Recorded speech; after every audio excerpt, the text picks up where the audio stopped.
জনাব গয়েশ্বরচন্দ্র রায়, আপনাদের মতো যাদের বাংলা বা সংস্কৃত নাম, তারা যারা বিএনপি রাজনীতি করেন, তাদের আলাদা করে কি ভারত বিরোধিতা, দিল্লি বিরোধিতা প্রমাণ দিতে হয়? এজন্যই আমাদের দর্শকরা যেমন বলছেন যে আপনারা সংখ্যালঘু নির্যাতনের পক্ষে সেরকমভাবে দাঁড়াতে পারেন না, অন্যদের তুলনায় বেশি করে ভারতের বিরুদ্ধে, মোদির বিরুদ্ধে, দিল্লির বিরুদ্ধে বেশি বেশি বক্তব্য দিতে হয়। আবার আপনারা ভারতের হয়ে ষড়যন্ত্র করছেন বা ভারতের কোনো একটা পক্ষের, সোজা কথা দাদা আপনার অনুমতি নিয়ে বলতেছি, আপনাকে বলা হয় যে আপনি ভারতের যে রিসার্চ অ্যান্ড অ্যানালিসিস উইং, যেটাকে র বলে, সেটার এজেন্ট বলা হচ্ছে। এইটা নিয়ে আপনি আসলে রাজনৈতিকভাবে এটা কেমনে ডিল করেন?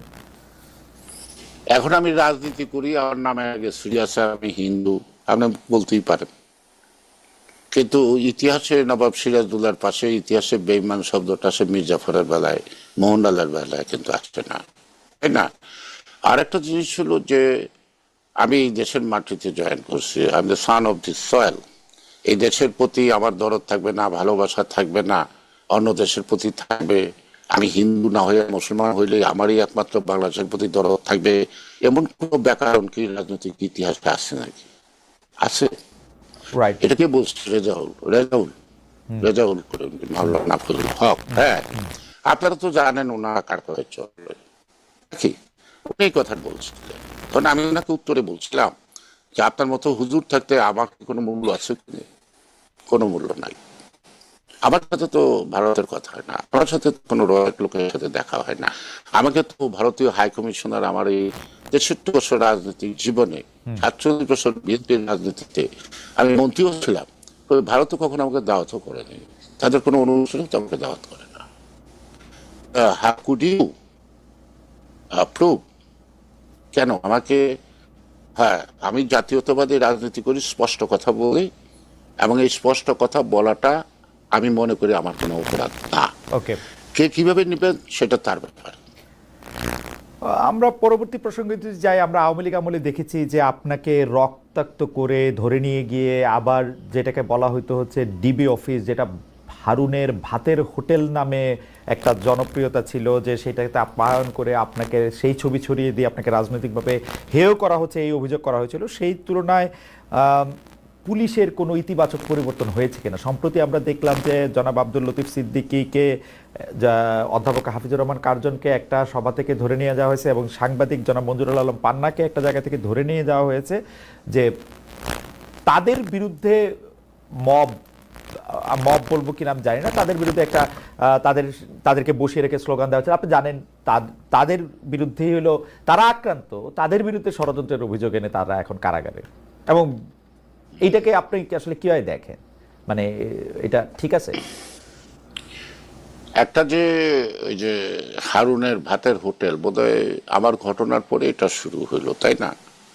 তা হারুন ভাতের হোটেলের আয়োজন করতে পারছে, ছবি তুলতে পারছে, আমি কিন্তু ওই টেবিলে খাই নাই, কারণ আমি অভ্যস্ত না, আমি বাইরের খাওয়া খাই না, কোনো হোটেলেও খাই না, কোনো বিয়ে শাদিতেও খাই না, আমি একদম সাদা মাটা খাওয়া খাই, আমার বাসার টেবিল খাই।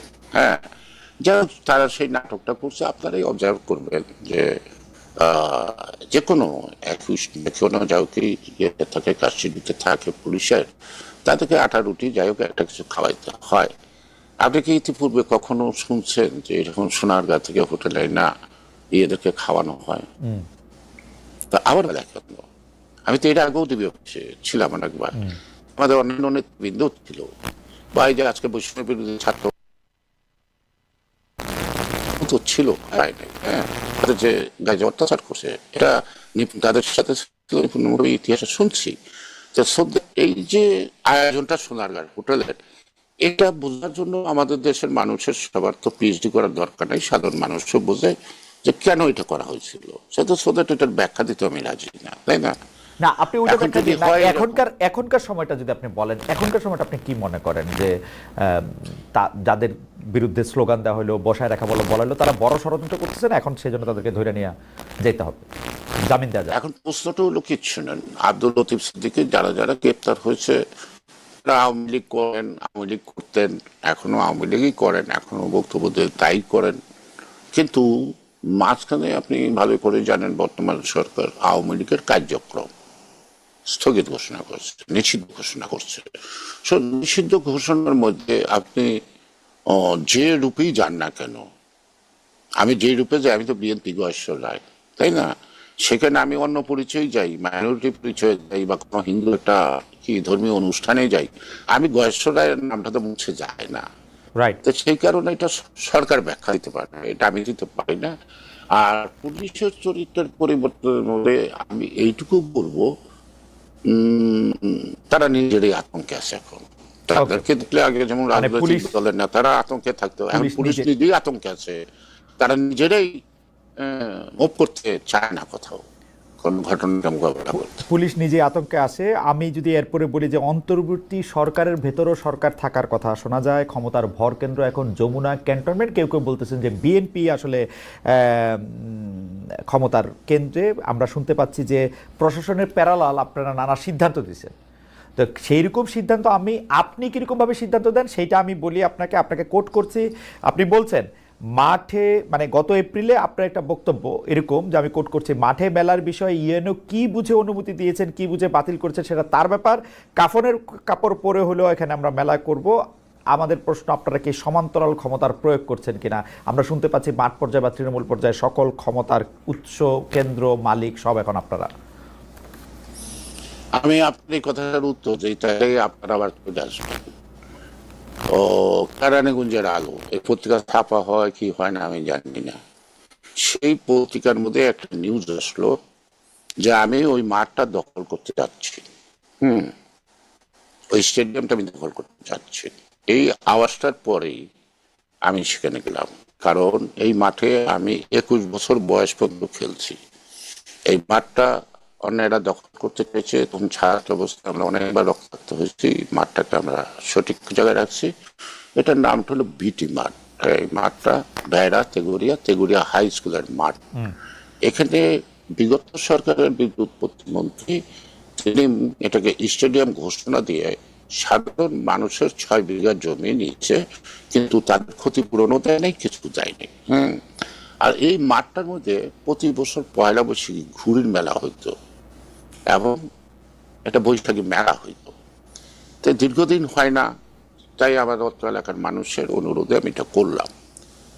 এখন সেই কারণেই আমি সেদিন বলছি যে এটা অনুমতি দেওয়ারে কি না দেওয়ারে কি, এটা একটা মেলা। আমি মাঠ দখল করতে আসছি, আপনারা সবাই আছেন, সেনাবাহিনীর লোক আছেন, র্যাব আছেন, পুলিশ আছেন, সবাই আছেন, দেখেন মাঠ দখল হয় কি করে। এটা কেন আমি মাঠটা দখল করবো? আবার ইন্টারেস্টে কি মাঠটা দখল করা? আর এই মাঠটা তো দখলে আমরা রাখছি, মাঠটা অন্যরা আত্মসাৎ করতে চেয়েছিল। চারিদিকে বড় বড় নামি দামি হিন্দুরা ছিল, তারা এটা দান করে গেছে, তারা এই দেশে নাই। তাই যারা ভূমিদস্যু তারা এটা দখল করতে চেয়েছিল। আমি কিন্তু আমার যখন 12 বছর বয়স তখন থেকে এই মাঠ নিয়ে মারামারি। আমি যখন মন্ত্রী হলাম তারপরে সকল কাগজপত্র ক্লিয়ার করে স্কুলের নামে মাঠটা দিয়ে দেওয়া হলো। তো এই যে প্রথম যে কেরানীগঞ্জের যে আলো, কেরানীগঞ্জের যে আলো যে নিউজটা করলো আমি মাঠ দখল করতে গেছি, এই কারণেই আমি তখন বললাম যে মেলা হবে। রাইট। মেলা হবে। পরবর্তী পথে ডিসি সাহেব জিনিসটা বুঝতে পারলেন, বুঝতে পারা মেলা আমি করার ব্যাপারে আমি শুধু পার্সপেক্টিভে দাদা, আমি শুধু পার্সপেক্টিভে ফালানোর জন্য আমি বলতে চাই যে, ধরেন এখনকার অবস্থা এরকম না, আওয়ামী লীগ সরকার ক্ষমতায় আসে, আপনার এই যৌক্তিক দাবির ক্ষেত্রে কি ডিসি সাহেব ব্যাপারটা বুঝতে পারতেন, বা ইউএনও সাহেব এটা বলার পরে কি আপনি এটা বলতে পারতেন কোনটা যে আমি মেলা করবই, আপনি যা বলেন তা বলেন? তাহলে বলি, 16ই ডিসেম্বরে একটা বিজয় মিছিল আমি গেলাম। আমি এই বিজয় মিছিলটা আপনার 16 বছর আগে থেকে প্রথম কেরানীগঞ্জে চালু করলাম। 7 থেকে 8 মাইল লম্বা বিজয় মিছিলটা হয় 16ই ডিসেম্বরের স্বাধীনতার বিজয় দিবস। তো একজন লোক টি শার্ট পরা আইসার সামনে বসলো, আমি তাদেরকে তাকাচ্ছি না। দাদা একটু সংক্ষেপে যদি বলেন, দাদা একটু সংক্ষেপে যদি বলেন। আমি সংক্ষেপে বলছি। সে বললো যে আপনারা কি করবেন? আমি বিজয় মিছিল। অনুমতি দিয়েছেন থানার? আর দেশ স্বাধীন করলাম, যুদ্ধ করলাম, আজকে আমরা বিজয় আনন্দ করবো, তোমার থানার অনুমতি নেব, তুমি ভাবলা কি করে? তুমি যদি আমার এই বিজয় মিছিল আটকাতে চাও, তোমাকে আধা ঘন্টা সময় দিলাম, তোমার যত ফোর্স আছে তুমি এখানে করো, আমি হাঁটবো, আমি আজকে মরার জন্য আসছি, যদি পারো আমাকে মাইরো। আচ্ছা। কিন্তু তারপরে চলে গেল। আমি কিন্তু 7 মাইল লম্বা সেই বিজয় মিছিল করলাম। কোনো সময় থানার সামনে দেওয়া যায় না, কিন্তু সেদিন থানার সামনে মানে সামনার গেটের রাস্তা দিয়ে গেলাম। কোনো অন্য সময় এড়িয়ে যায়। তো এটা আমাকে পরীক্ষা করে লাভ নাই, কারণ আমি যদি স্বাধীনতার যুদ্ধে অংশগ্রহণ করতে পারি, আমি যদি বিভিন্ন আন্দোলনে অংশগ্রহণ করতে পারি, আমি যদি 29শে জুলাই পুলিশের সামনে বুকের পাঞ্জাবির খুইলা ঠিক আছে, দিতে পারি জন্য, আমরা আমাকে এই প্রশ্নটা করে ছোট করে না। জি, আমি প্রশ্নটা করতে চাইছিলাম যে আপনারা সারা বাংলাদেশে অলরেডি বিএনপি প্রশাসন মানে মাঠ পর্যায়ের প্রশাসনকে নিয়ন্ত্রণ করছে কিনা, আপনার কাছে কি মনে হয়? চাঁদা নেওয়ার ক্ষেত্রে, ঠিকাদারি নেওয়ার ক্ষেত্রে, সরকারের প্রতিদিন মানে দিনকে দিন কাজ নেওয়ার ক্ষেত্রে বিএনপি এটা করতেছে কিনা? শোনেন, আপনি তো সাংবাদিক ছিলেন, আপনি একজন কিন্তু ম্যাজিস্ট্রেট ছিলেন, আইন নিয়ম সবই আপনি জানেন, এবং একটা প্রকিউরমেন্ট রুল আছে, কিন্তু পারচেস প্রকিউরমেন্ট রুল আছে গভর্নমেন্টের, তাই না? সেই রুলসের মধ্যে অভিজ্ঞতা, ঠিক আছে, অভিজ্ঞতা, অভিজ্ঞতা 5 বছরের অভিজ্ঞতা, 6 বছরের অভিজ্ঞতা, 10 বছরের অভিজ্ঞতা, এগুলি যদি থাকে, তাহলে বিএনপির লোকরা যারা ব্যবসায়ী আছে তাদের এখানে অংশগ্রহণ করার কোনো সুযোগ নেই। এখনো আওয়ামী লীগের আমলে যারা ব্যবসা করছে সেই ব্যবসা তাদেরই আছে, তারাই টেন্ডারে অংশগ্রহণ করছে, তারাই টেন্ডার। আমার এখানে গোপালগঞ্জের লোক কাজ করতেছে, কই বাধা দিচ্ছি না তো, কাজ করতেছে, কাজ করো সুন্দর মতো, আমার অসুবিধা থাকবে। সুতরাং বিএনপি তো এখন টেন্ডার দেওয়ার যোগ্যতা অর্জন করে নাই। না, যোগ্যতা অর্জন করে নাই বলেই তো সে কাজটার আয়োজন করে দিতেছে, যে কাজ করবে তার কাছ থেকে সে কমিশন নিচ্ছে এবং তার কাছ থেকে সে জোর করে বাড়তি টাকা আদায় করতেছে। রাস্তা খারাপ করলেও এখন এটা চলতেছে, ঠিকাদার অন্যরাই আছে, যারা করতো তারা করতো, বিএনপি হচ্ছে, এটা হচ্ছে অভিযোগ, এবং সেই অভিযোগের কিছু সত্যতা, কিছু প্রমাণ আমরা দেখতে পাচ্ছি। আচ্ছা, দেখতে পাচ্ছেন, আমি এটাকে মানে অস্বীকার করছি না, সবকিছু তো আমি দেখি না, তাই না? আমার চোখে কতটুকু দেখি, আমি কতটুকু খবর রাখি সারা দেশের। প্রশ্নটা হলো, সরকার কি করে? সরকার কি করে? আইন শৃঙ্খলা বাহিনী কি করে? এখন যিনি বলছেন যে তার চাঁদা দাবি করছে না, সে নিরাপত্তার জন্য তাকে টাকা দিচ্ছে, কোনটা? আপনি কি বলতে পারবেন যে আওয়ামী লীগের আমলে আমার কথা, আওয়ামী লীগের আমলে যে দুর্নীতির যে পাহাড় সম আমাদের গল্প আছে, তাই না? ফ্যাক্ট। আপনি কি বলতে পারেন বর্তমানে অন্তর্বর্তীকালীন সরকার দুর্নীতি 1% কমাইতে পারছে না? কোনো ক্ষেত্রে পারছে? কোনটা? কারণ না, কমাইতে পারে নাই। কোনো উদ্যোগ আছে? কারণ কমাইতে পারে নাই, এইটা নিয়ে আমি আলোচনা করব। আপনি আরেকটু রিসেন্ট বিষয় যদি আমাদের একটু বলেন, যে গণ অধিকার পরিষদের সভাপতি এবং ডাকসু সাবেক ভিপি নুরুল হক নূরকে আর্মি ও পুলিশ মেরে রক্তাক্ত করেছে, আহত করেছে, ভিডিও আছে, ছবি আছে, কিন্তু ঘটনার নিন্দা করলেও বিএনপি আর্মি পুলিশের প্রসঙ্গ এড়িয়ে গেছে। আবার মানে এইটাকে আপনি মানে আবার জাতীয় পার্টিকে নিষিদ্ধের দাবিতে এইটা করা হয়েছিল, এইটা নিয়ে আবার বিএনপি কোনো কথা বলে নাই। বিএনপির এই অবস্থানটাকে আপনি কীভাবে ব্যাখ্যা করবেন, যে বিএনপি আসলে পুলিশ এবং আর্মির কথা বলে না, আবার জাতীয় পার্টির নিষিদ্ধ করা নিয়ে কোনো এরকম একটা অবস্থান নেয় না, মানে সরাসরি অবস্থান নেয় না? বিএনপির এই অবস্থানটা কেন, মানে এরকম কেন বিএনপি? আমি আপনাকে একটা কথা বলি। ছাত্রলীগে নিষিদ্ধ ঘোষিত হলো, তখন আমি প্রেস ক্লাব একটা অনুষ্ঠানে, এই নিউজটা পাওয়ার পরে সবাই হাতে তালি দিল। তা আমি বললাম, ছাত্রলীগের নিষিদ্ধ ঘোষণা করছে, আপনারা আনন্দিত, আমিও আনন্দিত।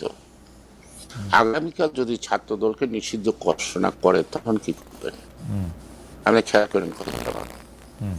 যেদিন আওয়ামী লীগের কার্যক্রম নিষিদ্ধ এবং আওয়ামী লীগের নিবন্ধন কি বিরক্তি করলো, তখন আমি সাংবাদিক প্রশ্ন উত্তরে একটা কথা বলছিলাম, যে কোনো দল নিষিদ্ধকরণের মধ্য দিয়ে রাজনৈতিক সমস্যার সমাধান হয় না।